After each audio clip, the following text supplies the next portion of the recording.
Fabrice Moisan, bonjour. Bonjour. Vous êtes vice-président service cloud chez NVIDIA.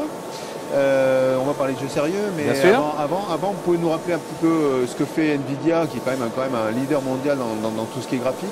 Tout à fait. NVIDIA, c'est l'inventeur de la carte graphique. La carte graphique, ça permet de pouvoir jouer aux jeux vidéo 3D dans des conditions parfaites sur un PC.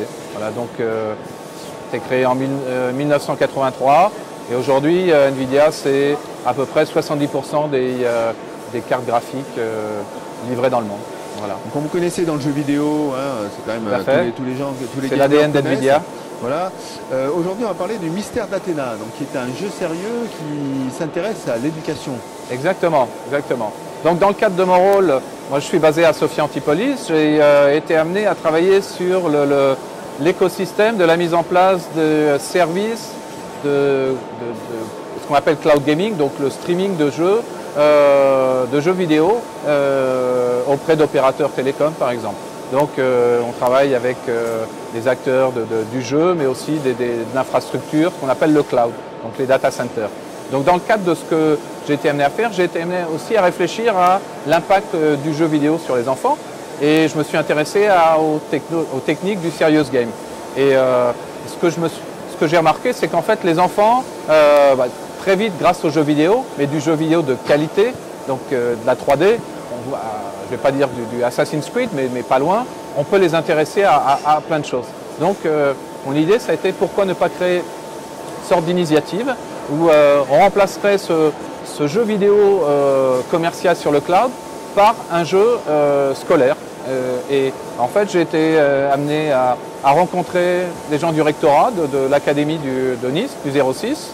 Et puis, je leur ai fait cette proposition en disant pourquoi est-ce qu'on ne travaillerait pas ensemble sur un concept de jeu vidéo 3D de haute qualité pour les établissements scolaires. Et l'idée, ça a été de travailler sur une idée d'un pilote sur une classe de 6e. Et en fait, le rectorat a mis à ma disposition des professeurs, des inspecteurs académiques liés à des disciplines qui sont les lettres, histoire géo, histoire de l'art, art plastique, technologie et puis musique.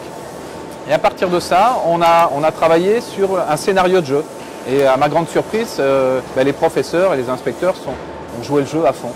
Après, comme on a la chance sur Sophia Antipolis, sur la région de Nice, d'avoir un master de management de jeux vidéo, qui s'appelle le Master MAPI.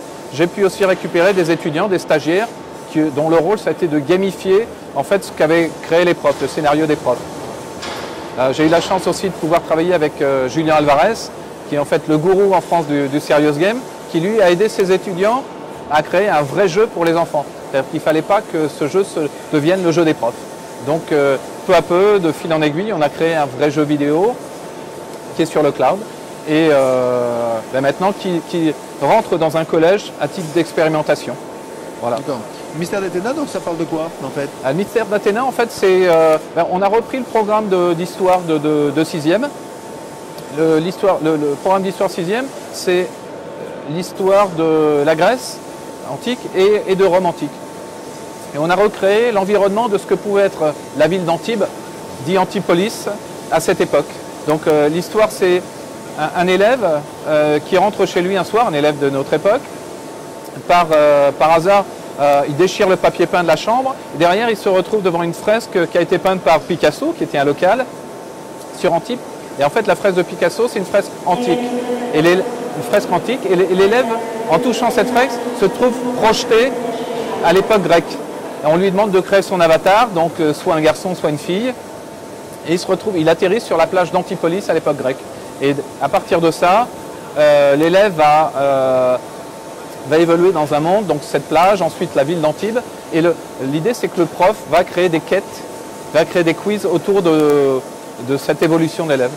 Okay, donc le jeu vient de sortir? Le jeu vient de sortir et il est testé maintenant dans une classe d'un collège de Sophia Antipolis, une ville qui s'appelle Biot, le collège de l'Éganode.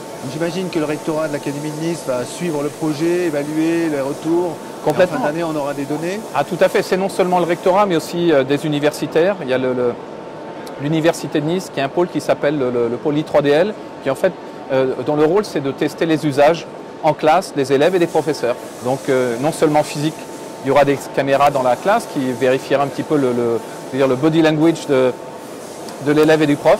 Il y aura des logs qui seront aussi tirés pour voir comment l'élève évolue dans telle ou telle condition autour du jeu. Ok, ben Fabrice, merci et longue vie à ce mystère d'Athéna. Merci à vous.